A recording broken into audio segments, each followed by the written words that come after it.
we got CZM up on, well, up to 0 once again. Not quite able to get the rocket jump. So, in a very kind of broad way, I mean, was this more about Rafa just like playing this by the book nearly perfectly, or was CZM making any major mistakes? Again, what I was saying look was at the aim. Mostly CZM having to react a lot. Yeah. I mean, it's taken CZM a good 8-9 minutes to have an opportunity to outplay Rafa. Rafa hasn't really opened himself up too much, and I'm glad that CZM is able to capitalize.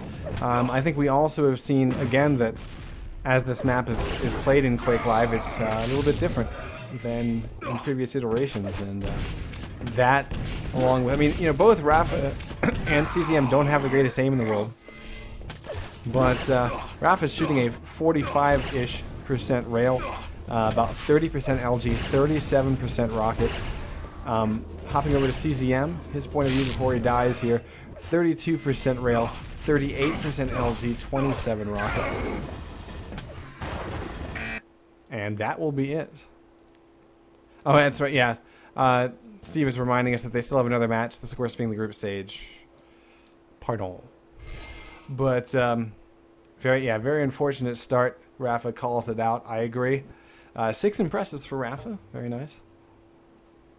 None for CZM apparently. So, they did have even pings though, 62 and about a 58 or so. All right, guys. So once again, for those that are wondering, the respawn timers are only visible to spectators, and they only are visible on servers that are private. And they also, I think they do show up if you don't have the comp HUD visible, but obviously they were designed for the comp HUD. So it's basically just a tool for the spectators. The players themselves do not see them. I guess we also may have people that might be new to Quake Live. We haven't done any of the tour of the maps tonight. We've been trying to roll through the games as quickly as possible. We do have EG Chance and KM Ray on the server. That's Evil Genius's Chance and Nightmare Ray warming up and getting ready to go. Ask them if their maps have been decided so we don't have to wait through that. I want to pause the... okay. Apparently Flame told me I'm IRC, which is a different monitor. Alright.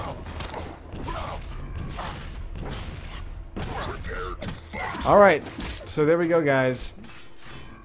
Sweet, here we go. It's going to be Ray.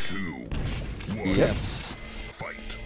Evil Geniuses versus KM Nightmare. It's going to be a head-to-head match. You're going to watch Chance out of the gate here as he grabs Mega and YA. That'll be giving him first access to Rocket Launcher.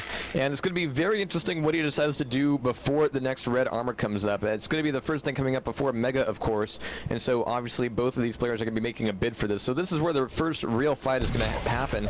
But Ray is actually up above, coming back through the teleporter, waiting down below the entire time. Kind of an interesting setup from him. He's been able to do a good amount of damage, but Chance gets out of this with red armor and not that much damage off of it. So for the next pickup of Mega, the Chance is going to be much, much better off and with a better position. So, and in that opener, Chance, because of his spawn, was able to collect Lightning Gun early on, meaning that he didn't have to expose himself to the potential railgun shot of Ray from afar when he wanted to pick up that weapon. That allowed him to get into position above red armor much earlier, and it's paid off so far. He has 165 health and about 190 armor, so so far so good for Chance. He just needs to turn things into attack. He does back into a nade, but either way, he's still in pretty good shape here. Mega's coming up now, and he's pushed Flame out of this room. He wants to come in and see if he can do a little bit of damage. The nade actually keeping Chance at bay. He is able to connect with a railgun shot, but I think that's going to be before the red armor pickup, so Ray is not in any sort of real damage. Chance at this point, though, still winning out on stack because he has that Mega health. Another rail picking up the first impressive for Chance. He's going to try to move in and finish the kill here. Looking for a shot, and he gets a very wide shot, but he does collect the yellow armor and puts him strong enough for this red. Hi, Ray. Oh, and Ray backs right into the rocket. Guess what? I'm not coming from that direction. So yeah, the positional play there from Chance, nice. Very, very nice indeed. But it's going to be 2 minutes into this. Chance finally picking up the first frag, but he has had full stack here from the beginning, and it's not like Ray really got off on the right foot. Standing down below by the teleporter waiting for the next red armor is kind of a weird place to be.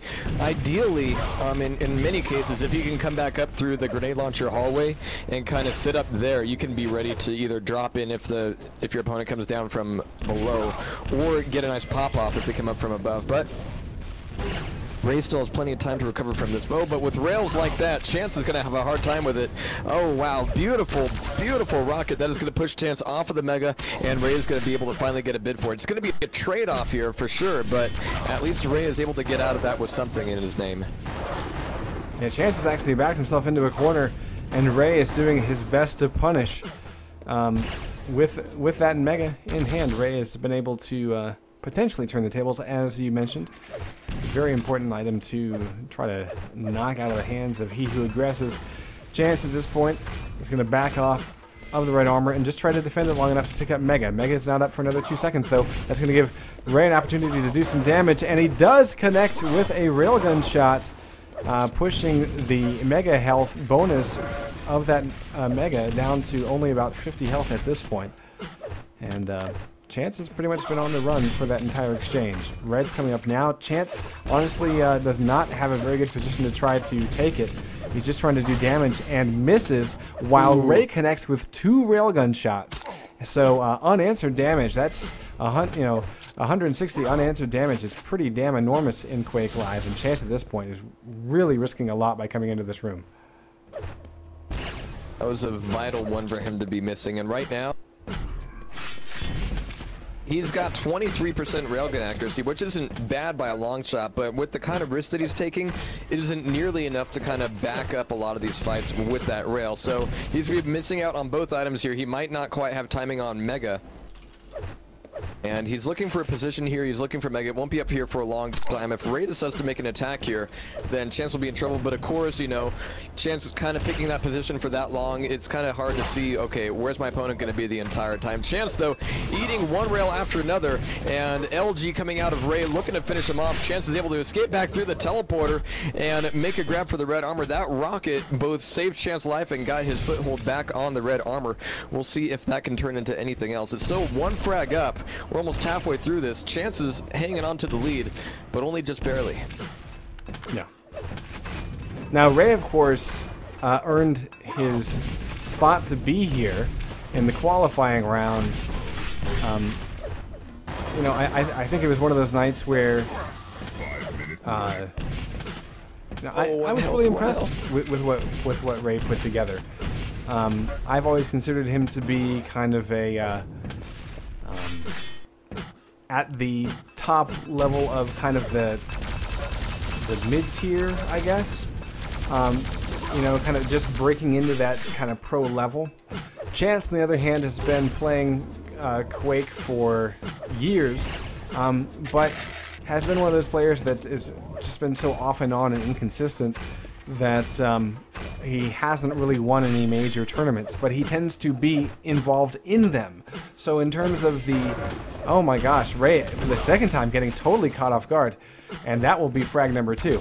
But yeah, you know, Chance has that tournament experience, even if he doesn't really have the wins under his belt.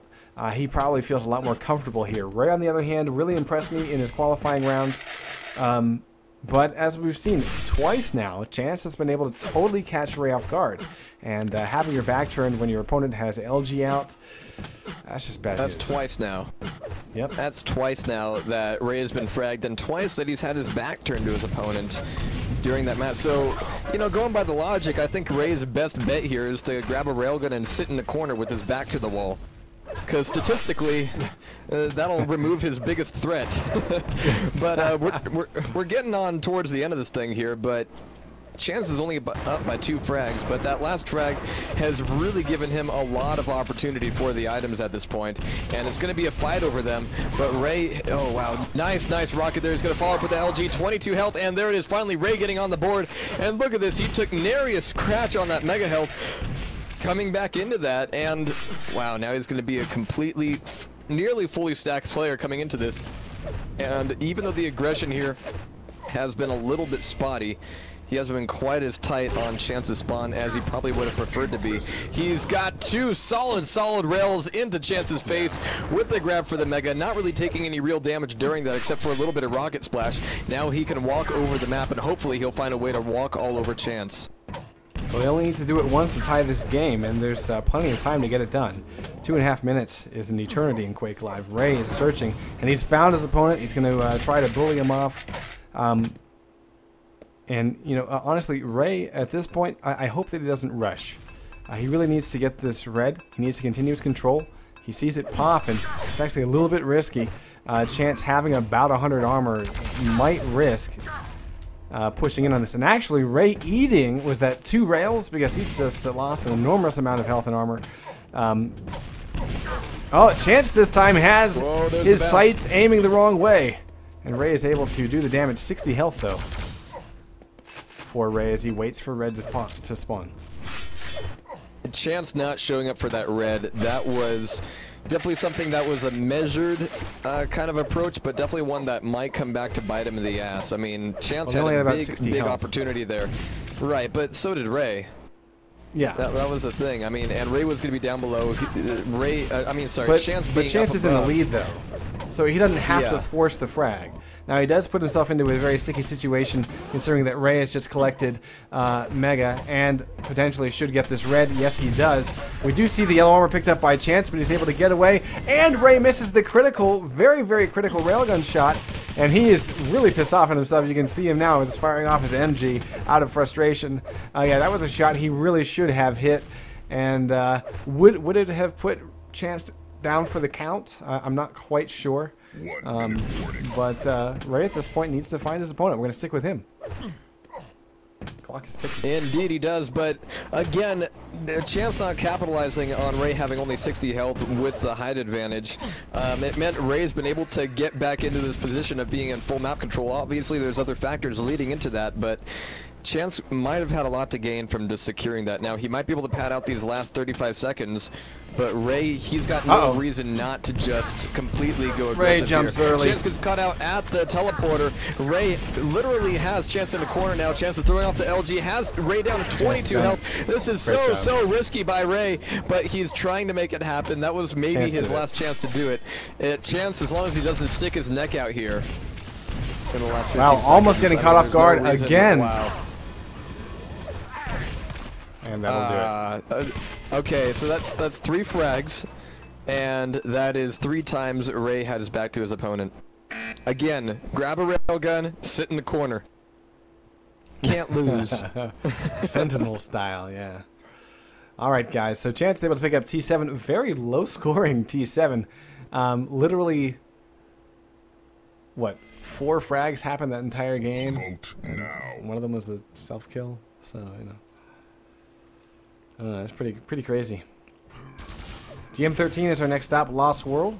In a little bit of downtime that we had, I did show off the groups for people, and I made sure to refresh the page so they were as current as they could be at that moment. We're going live here on Lost World.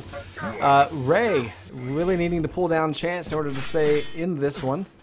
Of course, it being group stage, players do have an opportunity, even if they get knocked out. Both, you know, in this current best of 3, it's not, you know, it's sort of a single elimination type thing. They have a whole other chance that they're going to be playing later on. So, lol nades. Yeah, pretty much. Chance having the upper hand with weapons galore. Run, Ray! Oh God, really? At least he was facing him this time.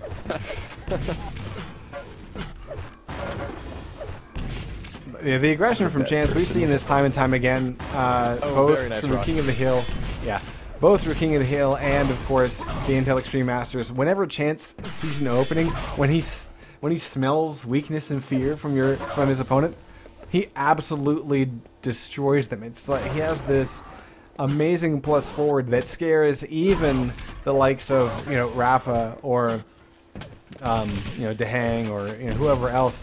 It really is a very scary thing. Chance doing damage on the red armor teleporter exit. There, of course, wasn't a red armor to grab. It just popped. just seconds ago. Chance not going to worry too much about it because he's pretty sure that Ray won't be